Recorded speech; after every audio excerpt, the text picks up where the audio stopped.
Are you ready to root on the BYU Cougars in the All-State 12 Conference? Well, the future is here, everybody. Get ready for it. We're talking about that as well as a potential investment by a private equity firm based in, of all places, Luxembourg. It's all ahead on today's show.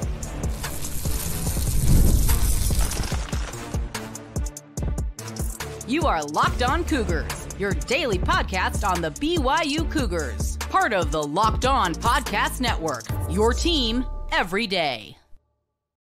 What's up, everybody? I'm Jake Hatch, your host here on Locked On Cougars, resident BYU insider.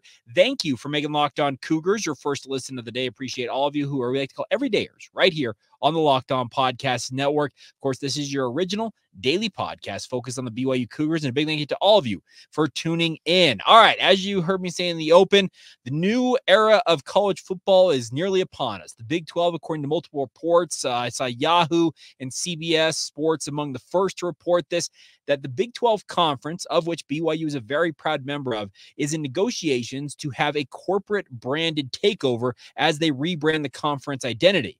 Now, the interesting part about this is Allstate, the insurance company, which is invested in a bevy of different things when it comes to college football, could essentially make the Big 12 now the Allstate 12 Conference, if the reports are true out there.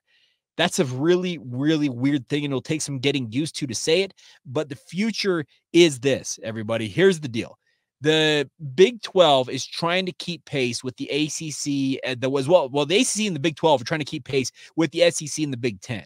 The SEC and the Big 10 most notably, are going to be making about $70 to $75 million annually with their new media rights deals kicking in. The Big 12's new media rights deal is going to kick in and pay these schools, speaking of BYU, $31.7 million to begin with. But by the end of that media rights deal, those numbers could approach $50 million. But by the end of the media rights deal for the Big 12, the Big 10 and the SEC, their media rights deals could be pushing north of $100 million.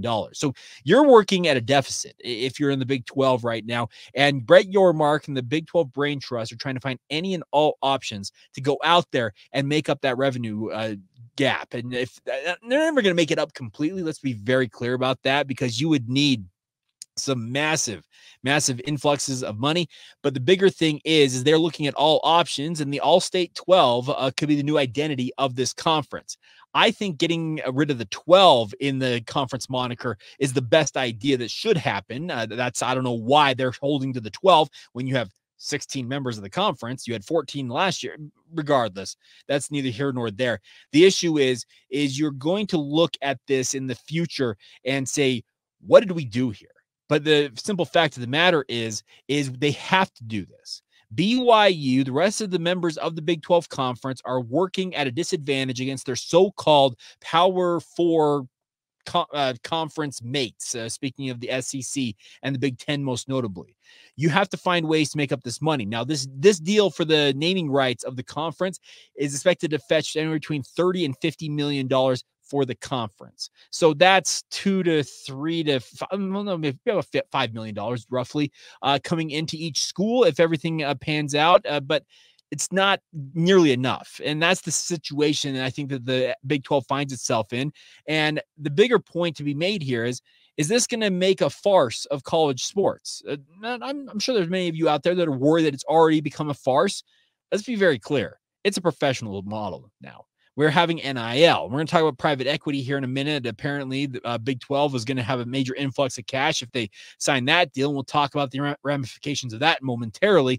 But the bigger thing is the Big 12 could be getting ahead of the game here and rebranding itself, but losing its quote-unquote identity along with it.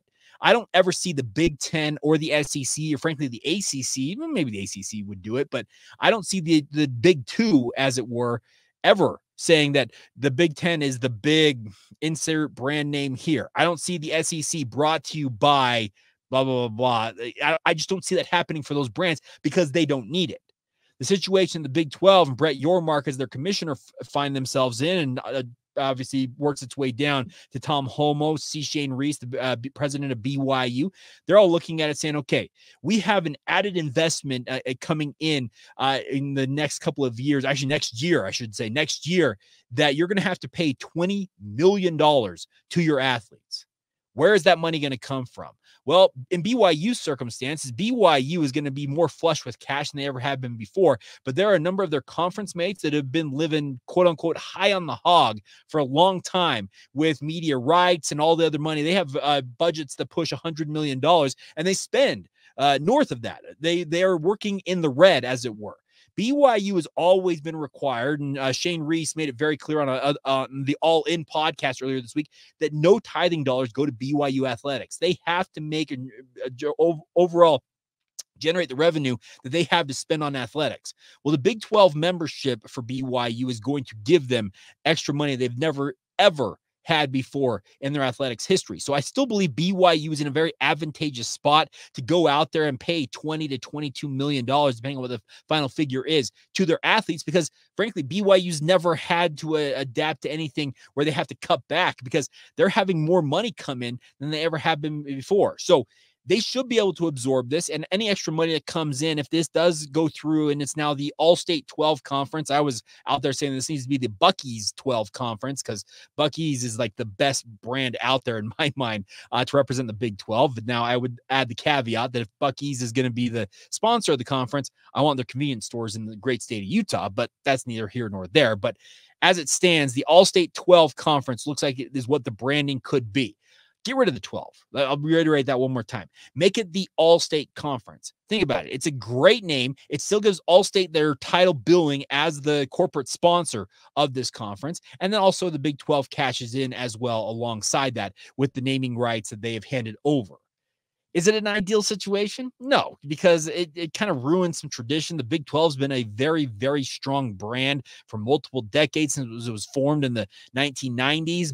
But it's kind of the reality of where things stand for the Big 12 conference and BYU by extension right now, that you're having to essentially say, yeah, we're going to be playing in the All-State 12 conference. Well, like I said, is the SEC or the Big 10 ever going to stoop to that? I would have a hard time believing it because I just don't see them being willing to give up the naming rights to two of the biggest brands in college athletics.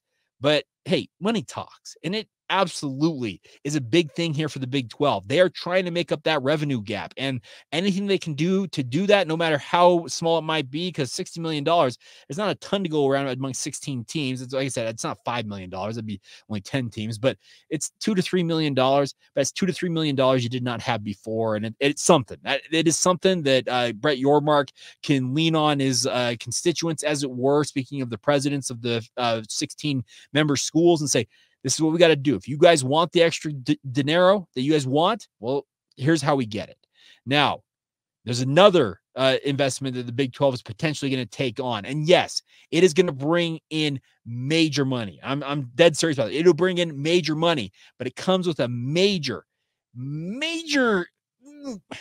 it's really scary in some circumstances to do a deal like the Big 12 is considering doing. We'll talk about what that is and what it could mean for BYU and the Big 12, obviously. We'll get to that next as you roll on right here on Locked On Cougars.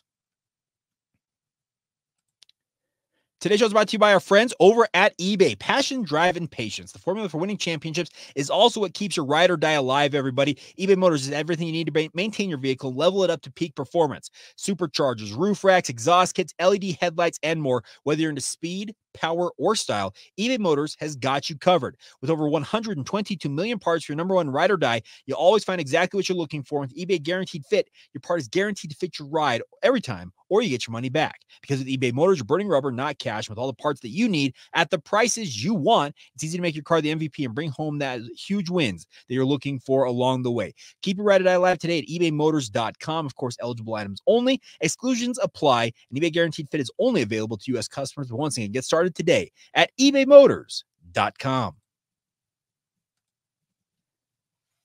Thank you once again for being Locked On Cougars, your first listen of the day. Appreciate all of you for tuning in. Want to remind you guys, you're sick of watching Fox Sports or ESPN and having to turn on the volume because of all the shouting going on as they quote-unquote embrace debate. Make the switch to Locked On Sports today, my friends. It is a free 24/7 sports streaming channel with all of the biggest stories without all the screaming going on the other networks. Locked On Sports today, bringing you hemless analysis, opinions, and news. The best part is it's streaming 24/7 on YouTube or the free Amazon Fire TV channels app. It's all part of the Locked On Podcast Network. Your team every day. All right.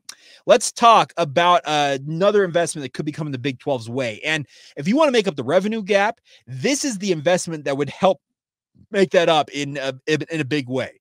But the Big 12 is bowling the opportunity to take up to $1 billion. Now, the reports are in between $800 million and $1 billion for about a 20% stake in the Big 12 conference.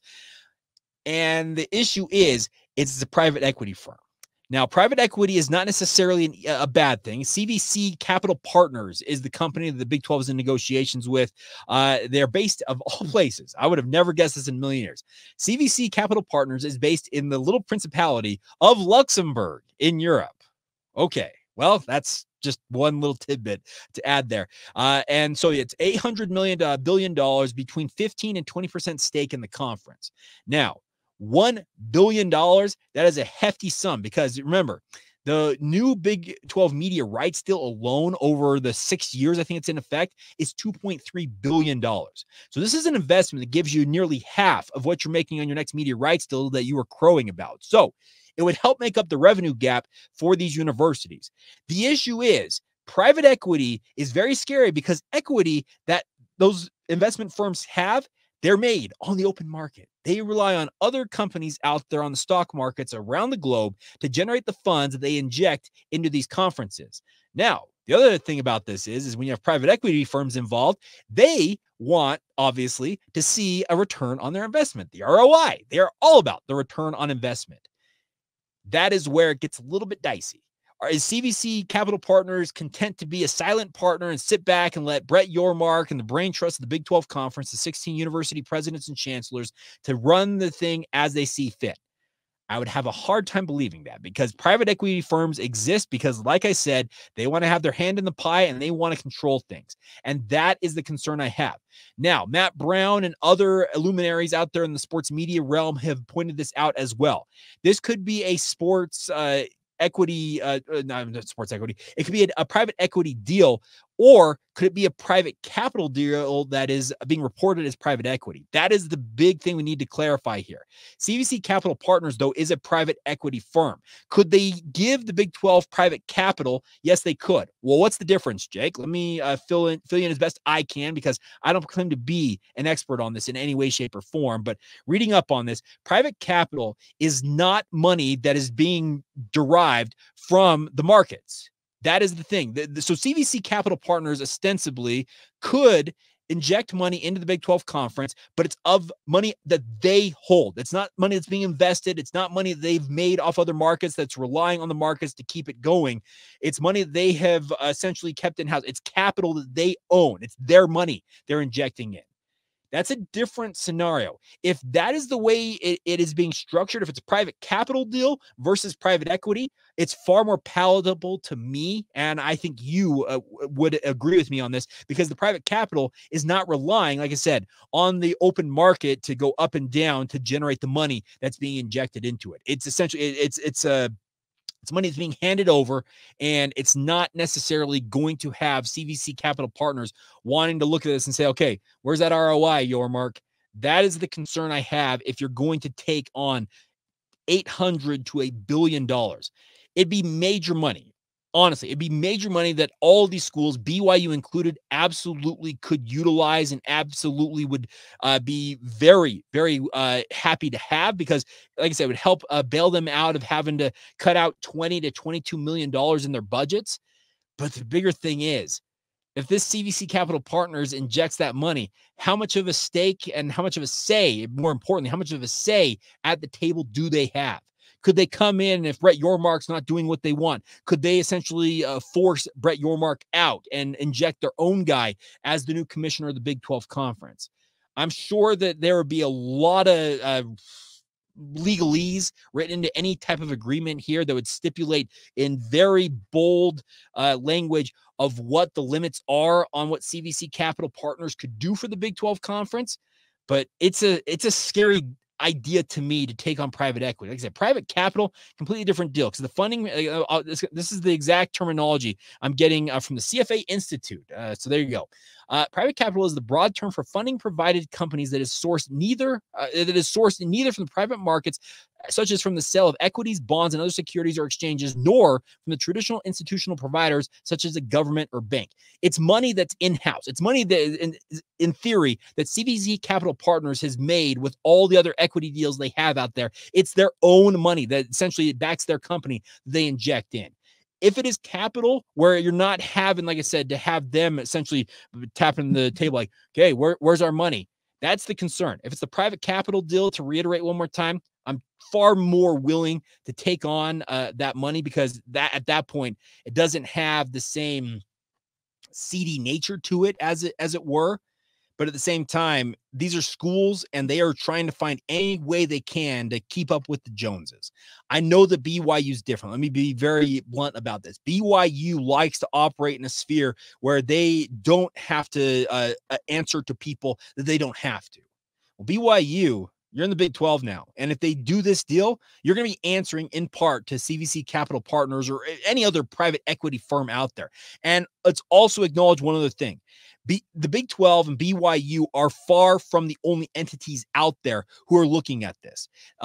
Brett Yormark is obviously in negotiations on this deal. But you also have the other commissioners of these conferences who have acknowledged they have had meetings with private equity firms to feel out what these firms are looking for and see if the terms might be favorable and whatever else it might do for these conferences. Even the SEC has acknowledged that they've had discussions on that. That is the biggest thing about this. Greg Sankey has said this. There are cautionary tales about private equity out there. I've had a half dozen or more meetings with representatives, all good people, all learning opportunities. But I think people have to exercise a level of care before just jumping in.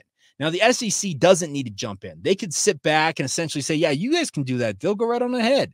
We're going to just take our money over here and do our thing, because they are sitting pretty. They've got all the money that they need, frankly, from their media rights deals and the like. But the Big 12, once again, they're trying to keep up with the SEC and the Big 10.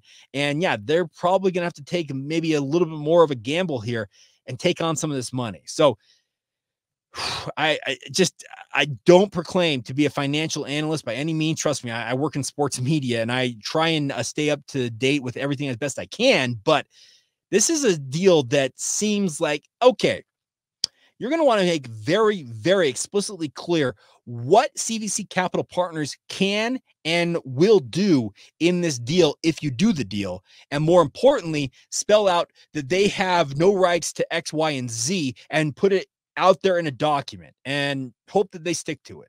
That would be the big concern I would have taking on a deal of this magnitude. But once again, money talks. It's something that I've learned from a very, very young age. Money talks. And that's a whole lot of money, $1 billion potentially being invested in this conference that would, in theory, make up a significant degree of the revenue gap between the Big 2, the SEC, and the Big 10, as well as the Big 12. So I can understand completely why they're looking at this and very seriously considering doing it, but make it very, very clear what exactly the limits are on that agreement if you do take on that money. That's all I'm asking. All right. We will wrap up today's show with a couple of questions that came in via email recently. One of them dealing with a completely non-BYU related topic. Another one dealing with Jake Retzlaff. So there you go. Stay tuned for that. We'll get to that in a moment right here on Locked On Cougars.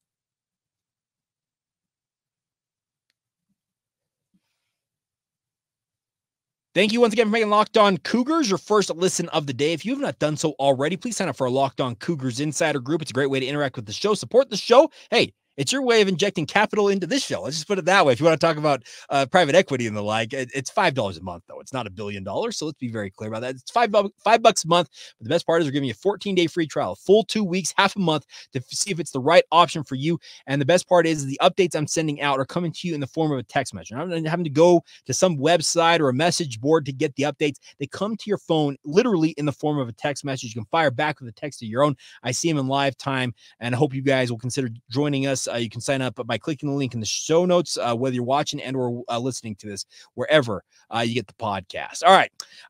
interesting deals out there, obviously, all the way around. But I wanted to get a couple of questions I've been meaning to get to via email here. So the first one comes from Sam Deering. He says, Jake, I saw the new round of voting is out for the selecting the new Utah hockey team's name. I believe the options are Yeti, Blizzard, Utah Hockey Club, Mammoth, Venom, and Outlaws. My original choice didn't make it. The Mountaineers for this round is down to either Yeti or Mammoth, and ultimately chose Mammoth because I think you make that into a sweet logo. I'd be happy with Yeti. I'm not going to lie, but I think the Utah Hockey Club is kind of boring. Never really been that much into hockey, but since we are getting a team, I'm trying to learn more and get into it. So what are your thoughts on the name? I'd love to hear. Thanks, Sam Deering. Says, I know this might not make it into the show, but I figure in the doldrums of summer, it could be a fun talking point if you need it. Take care. Well, Sam, I'm going to talk about it. I want it to be the Utah Mammoth. Now, that's, I'll be blunt. It's the Utah Mammoth for me. That's the name I have glommed onto. I'm going to champion that name. But the good news is I'm just happy that NHL hockey is here in Utah, so I'll be happy to watch it. I'm like Sam. I'm very much learning about this sport. It's been fun to watch the Stanley Cup playoffs playing out. Now the Stanley Cup final has been less than thrilling with a 3-0 lead, but it's the same as the NBA finals. It's just been a bloodbath, it feels like, on one side. But regardless, Utah Mammoth is the team I'm looking forward to support. Now, let me also clarify one thing for a number of you out there who apparently can't read the fine print. Utah Hockey Club is not the final name. The first year of this the team in the NHL, they're going to be the Utah Hockey Club. Until they settle on a nickname, that is the temporary placeholder. Could it be the final name? Yes, it could be. But for the first year, it is the Utah Hockey Club. It's not permanent yet. Could it be permanent? Yes, but I don't believe they are going to go with Utah Hockey Club. I want it to be Utah Mammoth. If it's Utah Yeti, sure, I'm all on board. I'm just happy, like I said, to have it here. I do think the new uniforms are absolutely awesome. I had a couple of people jump in my mentions on Twitter saying that they look like BYU uniforms, and diehard Utah fans aren't going to support that.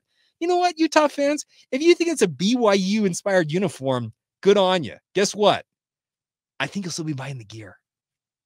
Just saying, I don't see anything different happening there. But hey, I could be wrong about that. If you're that upset about the branding of a team, which, by the way, the Blues are completely different, but whatever.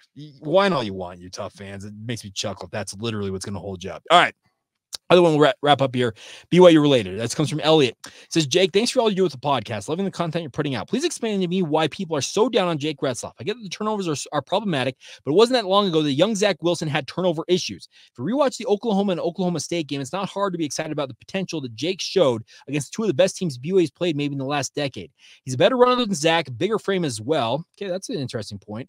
I understand the concern over turnovers, but he has thrown into the fire, having never played Division I football with a dumpster fire O-line and a below average rushing attack. Can we please be not so delusional about QB play, especially when it comes to Retzlaff? Last season was rough. Every BYU fan knew the transition to the Big 12 was going to involve some bumps. Don't take the frustration of a losing season out on the backup quarterback who played his first season of big-time college football and did some really positive things. I'm not saying that Retzlaff is the next Zach Wilson, but I do think he has a lot of potential that people are completely ignoring. If he stays healthy and the O-line improves their play, I think he shocks everybody. Keep up the good work, Jake. Signed, Elliot. Okay, here's the deal. I think Elliot's got a good point there. Jake Retzlaff played maybe the toughest four-game stretch of any debut quarterback in BYU history. And you can fire back at me if you think I'm wrong about that, but think about the teams he played. Oklahoma State, West Virginia. Like, he played some very, very good teams, and he was thrown out there. Now, he had a couple of weeks to get ready for it because BYU knew that there was an injury that had happened, and they weren't going to have Jake Retzlaff, so they were trying to get they weren't going to have Keaton Slovis, excuse me, back up there. They were going to have Keaton Slovis, and they got on to get Retzlaff as much game time as they could. The other thing about this was Jake Retzlaff was always going to see game time last year, even if Keaton Slovis was healthy. BYU wanted to see what they could get out of him. And yes, there were moments that Jake Retzlaff absolutely thrilled. There are other moments of Jake Retzlaff just making you want to bury your head in your hands. That 99-yard pick six against Oklahoma, chief among them. And his performance against West Virginia had concerns, Oklahoma State as well. But there were moments that you looked at and say, okay, he is a competent quarterback. I'm not saying he's going to win the quarterback job. If you ask me today who BYU lines up under center at game one against SIU, I think we're, 80 some odd days away. Actually, we're under that. I think we're 78 days away. I would say it's still going to be Jake Retzlaff, but that doesn't mean he's going to have the job the entire season. The other thing about this is Retzlaff, this is a guy who wants to get it right. Everything I hear about him from people inside the program are insiders that pass along tidbits of information to me. They say that Jake Retzlaff is absolutely intent on making up for some of the issues that happened last year. And he understands what he's stepping into. This is a kid who is a quarterback and has been a quarterback for a long time. Quarterbacks always get the lion's share of the credit as well as the blame when it comes to the success or failure of their football teams. And right now, BYU fans are down on Jake Retzlaff because he is QB1 for the time being, at least for BYU football. Could Gerry Bohanon beat him out in training camp? Could McCae Hillstead stun everybody and win that job? Yes, it is in theory possible. But as of today, 78 days away, I think I've got that number right. 78 days away from today, I expect Jake Retzlaff to be under center when BYU takes on Southern Illinois. And I am hopeful that he can go out there and put together better performances than he showed last season. Like I said, there were moments in those games you looked absolutely brilliant. There's other moments that you're just like, you can't deal with that. But BYU's coaches didn't cast him to the curb. They didn't say, hey, get out of here, transfer. They believe in him. I think that they want to see what he's capable of. And he went through the entirety of spring ball without throwing an interception. I know it's against your own team, and I know that it's spring ball. That's still pretty remarkable. 15 practices not to throw one interception in any of those practices. It's a pretty remarkable thing. So I know that there's a lot of you out there who are really down on Retzlaff and don't think that BYU has a quarterback that can elevate them. I get all that. But BYU's got what they've got, and we're going to have to see what they are capable of, and whether that is Hillstead, whether that is Bohanon, whether it is Retzlaff or anybody else, Trayson Bourget, Noah Lugo, whoever it is, they have got to put on for BYU, and they've got to produce. If they don't, BYU's quote-unquote dead in the water. They are going to absolutely be dead in the water without a competent quarterback under center. So cross your fingers, rub your lucky rabbit's foot, do whatever you do that brings good luck to BYU, because you want and you need BYU's quarterback position to step up this year. Because if it doesn't, it's a major concern, because I think BYU's roster everywhere else besides quarterback has had upgrades around it, but you need that quarterback. You need that quarterback to really elevate the rest of the team, and that is the big question mark that faces BYU as they head in to year 2 of the Big 12 Conference. All right, so there you go. Hopefully I answered the question. Maybe it didn't. Maybe it's going to get me some hate mail. Regardless, I love the interaction. That's what I love about this show. So big thank you to all of you, as always, for your support of the podcast. A big thank you for joining us all week long. We'll be back next week talking whatever's out there. Maybe by then the Big 12 is officially announced. They've signed this new deal, and they are playing in the All-State 12 Conference, or maybe they've signed this private equity deal, and they've got a major influx of cash coming their way. We'll talk about that. Maybe Cannon Catchings has announced he's going to sign with BYU. We'll have plenty of coverage for you guys. That's the good news about this. We do this every single day. So a big thank you to all of you for once again making it your first listen of the day. And thank you to all of you once again who are everydayers right here on the podcast as well. And until next time, this has been the Locked On Cougars podcast.